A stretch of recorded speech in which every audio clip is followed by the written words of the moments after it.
Assalamualaikum warahmatullahi wabarakatuh. Apa kabarnya semua? Semoga kalian baik-baik saja. Kali ini saya akan membahas alur novel Donghua Swallowed Star. Tanpa basa-basi, yuk langsung disedot.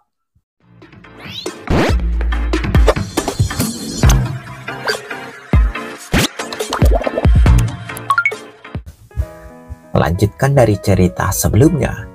Saat ini, sayap pembantaian Luo Feng membentang di belakangnya saat ia melangkah di sungai darah yang bergelombang. Ia melihat pemandangan Morosa menelan Sedo-chan. Awalnya, dia berencana untuk menggunakan teknik Liu Yan. Namun, setelah melihat mulut Morosa yang menganga, Luo Feng berhenti. Tanpa teknik Liu Yan, aku memang jauh lebih lemah dari Morosa, Luo Feng mengakui saat menyaksikan pemandangan itu. Aku memiliki tubuh dewa sempurna, begitu pula dia. Namun, domain kekuasaannya jauh lebih tinggi dari domain kekuasaanku. Morosa yang tampaknya sederhana itu sebenarnya mendekati alam kekacauan. Bahkan pembunuh bayaran itu tidak dapat melarikan diri. Lagi pula, tubuh dewa sempurna Morosa lebih tangguh. Pedang pembunuh itu bisa menembus tubuh dewaku, tetapi di mulut Morosa, mulutnya tidak terluka. Morosa adalah makhluk sempurna yang terlahir secara alami, sedangkan saya berkultivasi untuk mencapai hal ini. Sebagai binatang sektor, ia secara alamiah diberkahi dengan asal mula kehancuran yang membuat esensi hidupnya setara dengan alam semesta primal. Aku lebih lemah dibandingkan dengannya dan harus memahami serta mengolahnya selangkah demi selangkah. Tapi tentu saja aku tuannya, kata Luo Feng tersenyum. Morosanya mengambil 2 langkah untuk mencapai Luo Feng. Melihat senyum tuannya membuatnya gugup. Dia segera berkata, "Tuan, saya tidak melanggar perintah Anda. Saya hanya menggunakan gerakan normal." "Aku tidak menyalahkanmu," kata Luo Feng tersenyum. Ketika pertama kali tiba di benua asar, Luo Feng telah memerintahkan dengan tegas bahwa Morosa tidak boleh mengungkap identitasnya sebagai binatang sektor. Jika terungkap, itu akan menarik perhatian makhluk yang benar-benar menakutkan di benua asal, yang akan membawa malapetaka bagi mereka. Namun saat ini, Morosa hanya menggunakan kekuatan dewa biasa, jadi Luo Feng tidak akan menyalahkannya. "Apakah pembunuhnya sudah mati?" tanya Luo Feng. "Begitu aku menelannya, dia pasti mati," jawab Morosa mengangguk. "Dia membawa perintah transmisi kasual. Apakah dia mengirimkan informasi apapun tentang kekuatanku sebelum meninggal?" kata Morosa yang tiba-tiba khawatir. Luo Feng mengelengkan kepalanya berkata, "Jangan khawatir, tidak masalah jika ketahuan." Saya bertindak sangat cepat. Saat itu, dia hanya fokus untuk bertahan hidup dan berjuang sekuat tenaga.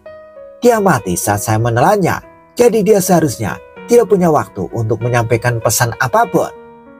Ini semua barang miliknya, termasuk pasir kosmik, kata Morosa. Dengan lambaian tangannya, setumpuk barang muncul di sampingnya, termasuk pedang yang terlihat sebelumnya.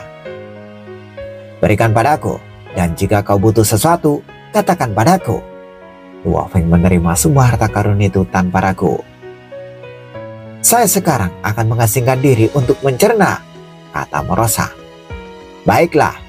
Luo Feng memanggil Morosa ke Menara Bintang. Di dalam lapisan pertama Menara Bintang, Morosa menatap mayat 2 dewa sejati abadi, Panglima Qian Yuchong dan Mei Wuqi yang tergeletak di depannya dan tersenyum. "Tuan juga sangat perhatian padaku, mengawetkan mayat-mayat itu setelah membunuh dewa sejati abadi ini." Di sisi lain, Luo Feng mempertahankan domain miniatur alam semesta, menyelimuti seluruh rumah gua. Melihat beberapa kerusakan pada rumah gua, ia mengubah pemandangan di dalam domain miniatur alam semesta. Batu dan tanah berkumpul, mulai memperbaiki rumah gua. "Qingyan, kamu bisa keluar sekarang," panggil Luo Feng. Sebagai dewa sejati, Moyu Qingyan bersembunyi di sebuah bangunan kecil. Gemetar ketakutan, kesalahan kecil dalam konfrontasi semacam itu bisa merenggut nyawanya. "Tuan!" Moyu Qingyan muncul dari gedung itu melihat sekeliling dan bertanya, "Tuan, di mana Dewa Luosa?" "Jangan khawatir, dia sedang menyendiri," kata Luo Feng. "Pertempuran sudah berakhir, jangan terlalu dipikirkan, fokuslah pada kultivasimu." Setelah berbicara, Luo Feng terbang menuju pavilion di puncak gunung. "Baik Tuan," Moyu Qingyan menurut dengan hormat meskipun dia memang gelisah. Di pavilion Yanfeng, sosok kabut kelabu dan master pavilion Yanfeng duduk saling berhadapan. Mereka menduga bahwa kemunculan Luo Feng kali ini pasti Shadow Chang kemungkinan akan bertindak. "Ada hasilnya," sosok kabut kelabu itu melihat pesan di hadapannya. "Shadow Chang sudah mati. Dia terkenal karena kemampuan bertahan hidupnya yang kuat. Namun kali ini, dalam serangannya terhadap Dewa Luohe, dia tidak hanya gagal, tetapi juga kehilangan nyawanya." "Paman, apakah kamu yakin Shadow Chang sudah mati?" tanya Master Pavilion Yanfeng terkejut. "Akibatnya telah hilang sepenuhnya. Dengan menggunakan perintah transmisi sebab, kita dapat mengunci lokasinya. Dia meninggal di rumah gua Dewa Luohe," kata sosok kabut kelabu. Inilah sebabnya Luo Feng tidak pernah menggunakan perintah transmisi sebab akibat beberapa kekuatan besar dapat menggunakannya untuk mengunci lokasi. Akibatnya menghilang dan dia meninggal di rumah gua Luohe. Master Pavilion Yanfeng mengangguk. Dewa Luohe tidak terduga. Bahkan sebagai murid garis keturunan Kaisar Zhou dari kerajaan api kuno, memiliki tubuh dewa tak terbatas dengan akumulasi dewa sejati abadi yang sangat mendalam dan mengolah warisan teratas dari benua asal, dia juga merasa sedikit khawatir terhadap Luo Feng. Dewa Luohe ini entah tingkatannya sangat tinggi atau dia memiliki jurus-jurus pembunuh yang sangat kuat. Tebak sosok kabut kelabu. Scene berganti. Luo Feng duduk di pavilion di puncak gunung, minum sendirian. Minum sambil merenungkan konfrontasi baru-baru ini. Kekuatan pembunuh dan merosa membuktikan satu hal, kelemahanku di domain kekuasaan. Luo Feng merenung. Setelah berurusan dengan masalah-masalah sepele baru-baru ini, aku perlu fokus untuk memahami hukum kekacauan. Namun, 5 keluarga besar mungkin tidak akan melepaskannya begitu saja, pikir Luo Feng. Tiba-tiba, Luo Feng merasakan kehadiran di luar rumah gua dan melihat dengan seksama dan melihat Magi Limeng menyimpan kembali perahu terbangnya dan mendarat di pintu masuk. Tuan Dewa Luohe, aku ada di gerbang depan rumah gua Anda, Magi Limeng menyampaikan dengan hormat. Gerbang utama segera terbuka dan formasi itu memperlihatkan sebuah lorong. Magi Limeng terbang masuk, memperhatikan perubahan landscape di dalam rumah gua itu. Beberapa bangunan lama hilang dan digantikan dengan bangunan baru. Suara mendesing. Magi Limeng terbang ke puncak gunung, melihat Luo Feng sedang minum di sana. Dewa Luohe, Magi Limeng menyapa sambil tersenyum.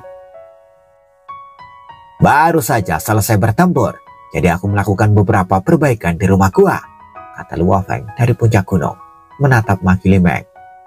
Baru-baru ini, aku menyinggung 5 keluarga besarmu di pavilion bunga impian dan langsung diserang saat kembali. Apakah pembunuh itu dikirim oleh 5 keluarga besarmu? Luo Feng masih tidak tahu mengapa pembunuh itu datang. Tidak, itu bukan 5 keluarga besar kita, kata Magi Limeng buru-buru. Rumah Tuan Kota mendeteksi fluktuasi energi yang sangat kuat di rumah gua Anda. Lebih kuat daripada saat kau membunuh Presiden Bitondara. 5 keluarga besar juga khawatir tentang kesalahpahaman. Jadi aku datang untuk menjelaskannya. Menjelaskan? Luo Feng terus minum, meninggalkan Magi Limeng berdiri di sana. Lalu jelaskan bagaimana pembunuh itu datang begitu cepat dan begitu kuat.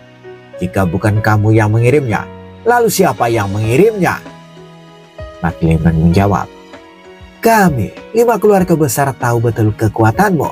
Dalam waktu singkat, tidak ada seorang pun di kota Huyang yang berani menghadapimu. Luo Feng mendengarkan. Menurut pendapatku, itu mungkin musuh dari masa lalumu, atau mungkin orang luar yang kuat, yang tertarik oleh pesan yang dikirim oleh Presiden Bitondara sebelum dia meninggal. Bagaimanapun, seharusnya tidak ada seorang pun di kota Huyang yang akan bertindak, kata Makilimeng. Luo Feng menatapnya berkata, apakah hanya itu penjelasanmu? Makilimeng tersenyum. Saya percaya Dewa Luohe memiliki penilaiannya sendiri. Jika tidak ada yang lain, kau bisa pergi sekarang, desak Luo Feng tanpa menunjukkan rasa sopan. Perbuatan Mewuki dalam membantai miliaran warga sipil membuat Luo Feng sangat tidak senang dengan 5 keluarga besar. Dewa Luohe, klan Manggili kami tidak berniat menjadi musuhmu. Makilimeng menggelengkan kepalanya. Ayahku, Makili Sio, sudah lama memerintahkan untuk tidak menjadi musuhmu. Luo Feng mendengarkan. Tetapi keluarga-keluarga lain terbiasa bersikap angkuh dan berkuasa. Makilimeng menggelengkan kepalanya. Kamu membunuh salah satu anggota mereka di depan umum dan mereka tidak bisa mentolerirnya. Aku punya saran. Bagaimana kalau kamu merendahkan diri untuk menjadi wakil komandan Legiun Huyang? Dengan begitu, kamu akan menjadi bagian dari jajaran tinggi kota Huyang dan salah satu dari 5 keluarga besar kita, kata Makilimeng. Kau bisa keluar sekarang. Suara Luo Feng berubah dingin. Makilimeng tertegun, lalu hanya bisa menunduk. Dewa Luohe harus mengerti bahwa beberapa dari 5 keluarga besar benar-benar menikmati kesenangan, sementara yang lain ada di sini untuk berbisnis. Klan Manggili kami adalah klan yang bekerja keras. Kami tidak ingin menjadi musuhmu, tetapi jika kamu tidak mundur selangkah, aku dapat memberitahu kamu bahwa mereka tidak akan melepaskannya. Aku sangat memahami temperamen mereka. Luo Feng tersenyum tipis dengan senyuman dingin. Melihat senyuman ini, Makilimeng merasakan hawa dingin yang tak dapat dijelaskan. Samar-samar melihat sungai darah. Saya akan mencoba menengahi masalah ini. Jika ada keadaan khusus, saya akan memberitahu Anda, kata Makilimeng, lalu berbalik dan pergi sendirian. Scene berganti. Di istana penguasa kota, 5 sosok yang dibentuk oleh kekuatan dewa duduk di aula besar. Mereka adalah pemimpin 5 keluarga besar. Makilimeng telah meninggalkan rumah Gua Luohe, kata Komandan Magili Sio yang duduk di sana dengan tanduk melengkung berwarna ungu, menyerupai mahkota dan wajah yang agak tua. Ekspresinya tenang. Luohe baru saja lolos dari pembunuhan dan dia curiga itu ulah kita. Dia juga menolak jabatan menjadi wakil komandan Legiun Huyang. Mengirim Makilimeng untuk menjelaskan sudah menunjukkan rasa hormat kepada Luohe. Penguasa kota Huyang sedikit mengernyit. Menawarkan posisi wakil komandan Legiun Huyang adalah posisi tertinggi yang dapat kami berikan. Posisi yang lebih tinggi seperti penguasa kota dan komandan itu ditunjuk langsung oleh ibu kota. Kami memberinya kesempatan untuk meredakan ketegangan, tetapi dia menolak, kata sosok berambut putih itu sambil menggelengkan kepalanya pelan.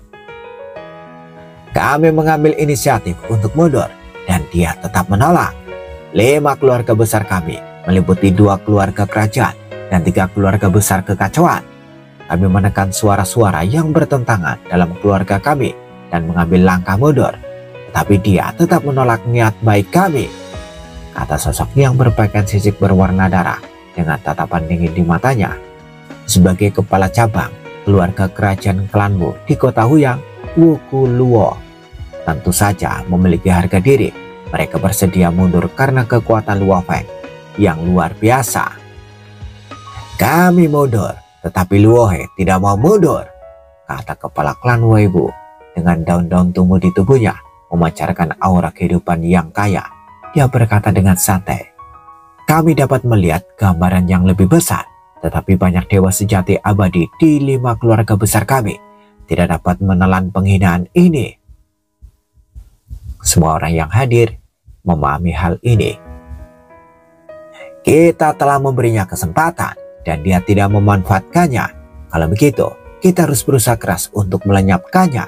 Bahkan jika kita tidak bisa membunuhnya, kita harus membuatnya bersembunyi selamanya, seperti halnya awan darah, kata sosok bersisik berwarna darah itu dengan acuh-acuh. Aku sudah bilang, kita harus menyewa orang luar yang kuat untuk melenyapkannya. Wilayah negara Yu sangat luas, dipenuhi makhluk-makhluk kuat, beberapa bahkan lebih kuat dari awan dara dan Dewa Luohe, kata kepala klan Meiwu sambil tersenyum. Saya tidak setuju dengan ini, kata Komandan Magilisio dengan dingin. Magili, bisakah kau mentolerir ini? Sosok bersisik berwarna darah itu mencibir. Jika kau bisa mentolerirnya, kami dari klanmu tidak bisa. Klanmu sebagai keluarga Raja Dewa tentu saja memiliki kebanggaan yang berbeda.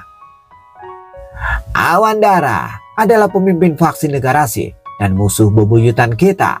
Namun Dewa Luohe hanyalah dewa sejati abadi yang mengembara. Tidak perlu mendorongnya ke pihak musuh kita, kata Komandan Magilisio dengan tenang. Bahkan jika kita mempekerjakan orang luar, kalian semua tahu bahwa mengalahkan itu mudah, tetapi membunuh itu sulit. Jika Dewa Luohe lolos dari upaya pembunuhan, dia akan semakin membenci kita. Memiliki musuh besar yang mengintai dalam bayang-bayang bukanlah hal yang baik. Kita tidak takut pada Negarasi, mengapa kita harus takut pada Luohe? Sosok bersisik berwarna darah itu mendengus dingin. Tuan Kota Kumen, bagaimana menurutmu? Kami telah mundur selangkah dan dia tidak menanggapi. Demi stabilitas 5 keluarga besar, saya pikir kita harus mengambil tindakan, kata penguasa kota Huyang. Komandan Magilisio menggelengkan kepalanya ringan. Sosok berambut putih itu juga berkata, saya pikir kita harus mempertimbangkannya kembali. Dengan dukungan dari Tuan Kota dan klanmu, masalah ini telah selesai, kata sosok bersisik berwarna darah itu. Saya setuju, Tuan Kota dan Wu setuju, kata kepala klan Meiwu sambil tersenyum. Tidak perlu berdebat lagi. Penguasa kota Huyang berasal dari klan kerajaan Kumeng. Sosok bersisik berwarna darah Wu Kuluo adalah kepala cabang Panbu kerajaan. 2 keluarga kerajaan di kota Huyang secara halus membayangi 3 keluarga besar kekacauan. Tidak mentoleransi provokasi apapun. Saya akan mempersiapkan diri untuk masalah ini, kata kepala klan Meiwu, terasa memberi semua informasi yang tersedia tentang Dewa Luohe dari Pavilion Yanfeng. Jika mereka harus bertindak, mereka perlu memahami target mereka secara menyeluruh. Jika ada masalah di masa depan, mereka hanya akan bersembunyi, gumam Komandan Magilisio yang merasa tidak berdaya dengan keputusan kedua keluarga kerajaan dan dukungan klan Meiwu. Dia dan klan Jiang tidak dapat menghentikannya. Ada yang aneh, kepala klan Meiwu bingung.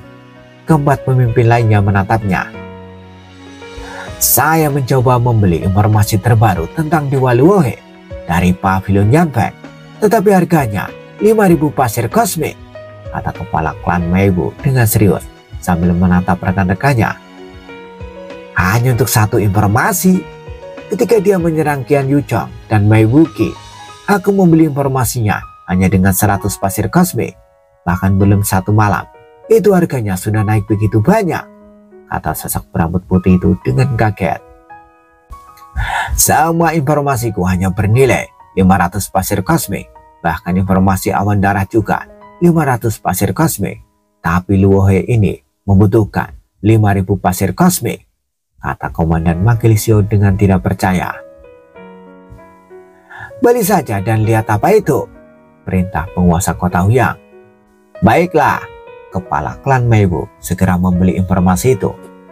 Kepala klan Meiwu tidak dapat mempercayainya dan berkata, informasi dari Pavilion Yanfeng menyatakan bahwa dewa sejati abadi yang sangat kuat, Yin Chang, meninggal malam ini di rumah Gua Luohe. Yin Chang meninggal di rumah Gua Luohe. Semua orang yang hadir terkejut. Kekuatan Yin Chang tidak dapat disangkal. Ia memiliki lebih dari 1 harta karun rahasia mekanis dan telah menguasai beberapa gerakan alam kekacauan. Kemampuan melarikan dirinya bahkan lebih kuat, kata Komandan Magilisio. Ia membunuh anak seorang penguasa kekacauan di negeri Si, membuat penguasa kekacauan marah sehingga mengirim pasukan elit untuk memburunya. Dikatakan bahwa ia menghadapi beberapa upaya pembunuhan dan selamat. Akhirnya melarikan diri ke negara Yu kita. Di bawah pengejaran pasukan elit penguasa kekacauan dia selamat, tapi dia meninggal di rumah Gua Luohe. Para pemimpin 5 keluarga besar semuanya khawatir. Scene berganti. Luo Feng duduk santai di pavilion di puncak gunung, minum anggur. Itu bukan hanya tentang kultivasi. Setelah pertarungan hebat, Luo Feng hanya ingin bersantai dan merenungkan dirinya sendiri. Luo Feng menatap pintu masuk rumah guanya dengan bingung.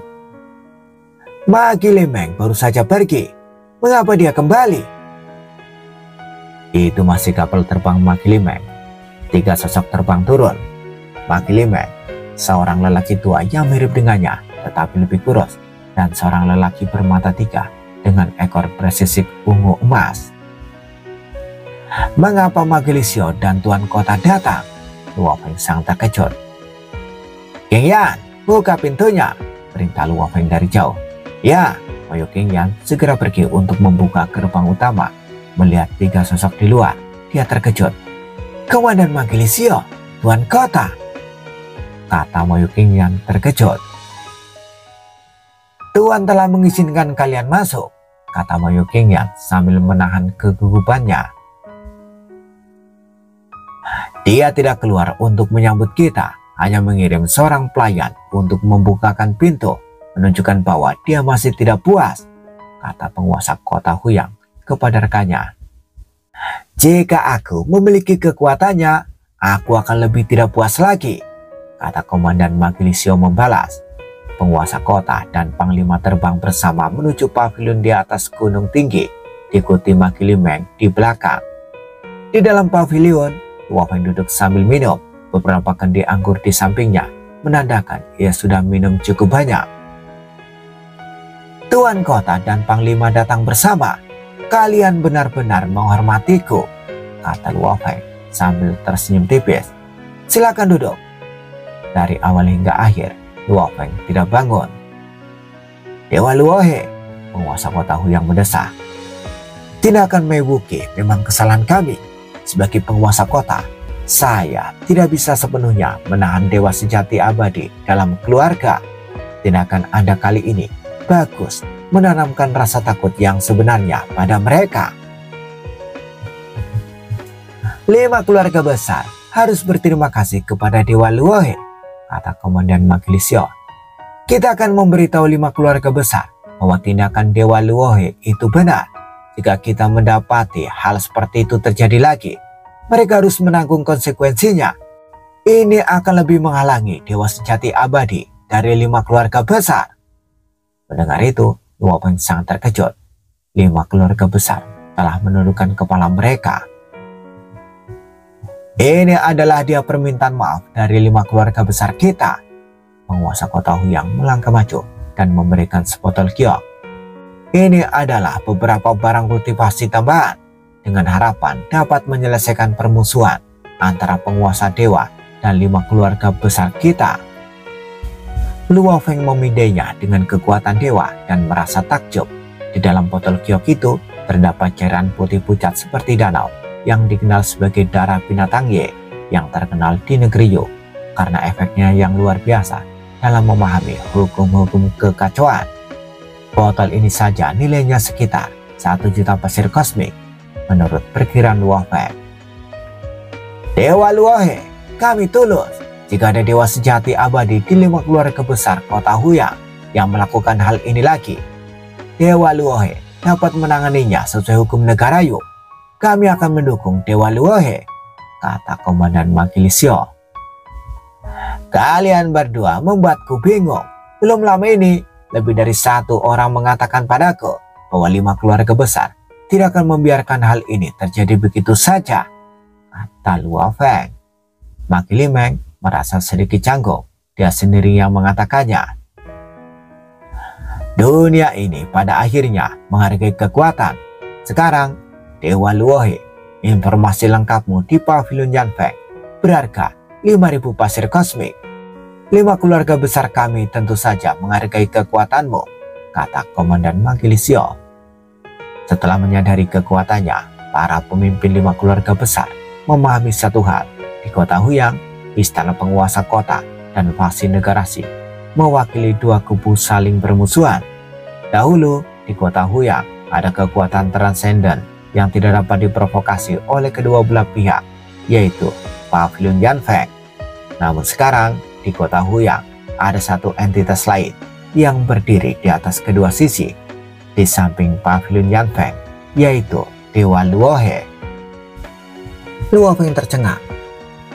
Laporan intelijenku yang lengkap dijual seharga 5.000 pasir kosmik oleh Pavilion Yanfeng. Maglimeng berkata, Pavilion Yanfeng memastikan melalui sebab akibat bahwa malam ini dewa sejati abadi yang kuat, Ying Chang, meninggal di rumah gua Anda. Jadi pembunuh malam ini bernama Ying Chang, gumam Luohe. Dia benar-benar tidak mengenali nama itu. Catatan ya, Ying Chang sama Shadow Chang itu orang yang sama ya. Lanjut. Ini adalah informasi Ying Chang, kata Maglimeng sambil mengirimkan laporan terperinci melalui perintah transmisi. Luohe segera mengerti. Ying Chang ini setara dengan Magilisio dan awan darah dalam hal kekuatan. Yang terpenting, kemampuan bertahan hidupnya sangat kuat. Dia berhasil selamat dari pengejaran pasukan elit yang dikirim oleh penguasa kekacauan. Membunuh seorang pembunuh membuat harga informasiku melambung tinggi. Luohe menggelengkan kepalanya dan mendesak. Jika ku tahu dia adalah Ying Chang, aku akan mengambil hadiahnya di aula gelap Pavilion Yanfeng. Sayang sekali, aku kehilangan banyak uang, kata Luohe. Dengan meninggalnya Ying Chang, Pavilion Yanfeng juga mencabut hadiah untuk Ying Chang. Itu hanya hadiah kecil yang tidak berarti bagi Dewa Luohe, kata Komandan Magilisio. Penguasa kota Huyang juga berkata, Kota Huyang sebagai kota perbatasan berada di garis depan konflik dengan negara Si. Komandan Magilisio dan aku berada di bawah tekanan besar dan kami perlu melawan pasukan negara Si sepenuhnya. Jika penguasa Dewa Luohe bersedia membantu, Anda dapat dengan mudah mendapatkan hadiah besar. Kalian bertiga bisa pergi sekarang, kata Luohe yang tidak ingin melanjutkan pembicaraan dengan mereka. Kami tidak akan mengganggu Anda lagi. Tuan kota Huyang, Magilisio, dan Maglimeng semuanya berdiri dan segera berpamitan. Saat gerbang rumah gua ditutup, Moyu Qingyan menyaksikan dengan kagum. Penguasa kota dan panglima datang bersama, tetapi Tuan tidak menyapa mereka. Ketika mereka pergi, Tuan juga tidak mengantar mereka, dan mereka tidak marah sedikit pun. Saat berinteraksi, Tuan jelas lebih dominan. Moyu Qingyan juga gembira dalam hati. Betapa besarnya kesempatan yang telah aku temukan, sehingga aku bahkan memiliki harapan untuk menjadi murid Tuan. Aku harus berusaha memahami 10 hukum dasar terlebih dahulu. Kekuatan tuannya yang tidak terduga membuat Moyu Qingyan semakin bertekad. Di sisi lain, 5 keluarga besar dan pasukan negara Si, selama mereka tidak bodoh, tidak akan berani memprovokasiku, pikir Luohe. Sekarang aku bisa berkultivasi dengan tenang untuk sementara waktu. Luohe mengambil beberapa langkah dan memasuki aula bawah tanah. Di aula bawah tanah, dia melepaskan menara bintang. Saat ini, Morosa sedang mencerna makanan di dalam salah satu lapisan menara bintang, sementara Luohe pergi ke lapisan lain. Dengan lambian tangannya, Luohe mengeluarkan banyak sekali rampasan perang kali ini. Hasil panen kali ini tidak signifikan, kata Luohe sambil melirik barang-barang itu. Qian Yuchong, seorang komandan terhormat dari pengawal Huyang, meninggalkan harta karun yang hanya bernilai sekitar 200.000 pasir kosmik setelah kematiannya. Harta Mebuki bernilai sekitar 300.000 pasir kosmik. Harta karun itu tidak terlalu kaya. Luohe menggelengkan kepalanya. Luohe melihat banyak barang rampasan lainnya. Ying Chang masih yang terkaya. Barang-barang Ying Chang yang paling berharga adalah 2 harta karun aliran mekanisme tunggal, nilai harta karun portabel lainnya, dan pasir kosmik rata-rata. Semua barang miliknya bernilai sekitar 3,5 juta pasir kosmik. Dibandingkan dengan statusnya, itu masih sedikit kurang. Dia mungkin menggunakan sebagian besar kekayaannya yang terkumpul untuk kultivasinya. Luo Feng mengerti. Dua harta karun aliran mekanis, satu adalah pedang alam yang hanya memiliki jurus kekuatan dewa kekacauan yang terkondensasi yang bernilai sekitar 1,5 juta pasir kosmik. Yang lainnya adalah perintah siluman semua alam yang digunakan Ying Chang untuk berteleportasi di dalam kota Huyang, bahkan di bawah tekanan penguasa kekacauan milikku. Dengan harta karun ini, lincahnya masih melampaui milikku. Harta karun mekanis cukup membantuku sekarang, tetapi kegunaannya akan berkurang di masa depan. Luo Feng memahami hal ini. Seiring dengan naiknya levelku, kekuatan tubuh dewa sempurna milikku akan meningkat. Jika aku menjalani penyempurnaan ketiga, akan ada peningkatan yang signifikan. Bantuan harta karun mekanis akan menjadi semakin tidak berharga. Luo Feng memejamkan matanya, mulai merasakan hukum kekacauan yang nyata di sekitarnya, dan memendamkan dirinya dalam kultivasi. Semua kekuatan di kota Huyang percaya bahwa 5 keluarga besar tidak akan menyerah dan ingin melihat konflik yang akan datang antara mereka dan Dewa Luohe. Namun hasilnya 5 keluarga besar menjadi pengecut. Awalnya semua pihak mengira 5 keluarga besar diam-diam merekrut ahli dan butuh waktu untuk sampai ke kota Huyang. Namun seiring berjalannya waktu, semua orang mengerti. Adapun berita bahwa Ying Chang dibunuh oleh Dewa Luohe karena itu adalah informasi senilai 5.000 pasir kosmik, sangat sedikit kekuatan yang membelinya dan mereka tidak akan menyebarkannya. Seiring berjalannya waktu, berita bahwa Tuan Dewa Luohe telah membunuh Ying Chang hanya diketahui oleh pasukan tingkat atas di kota Huyang, dan pasukan ini tentu saja menjadi semakin takut terhadap Luo Feng. Bersambung, bagaimana kelanjutan kisahnya? Tunggu jawabannya di episode selanjutnya. Dadah, semoga paham.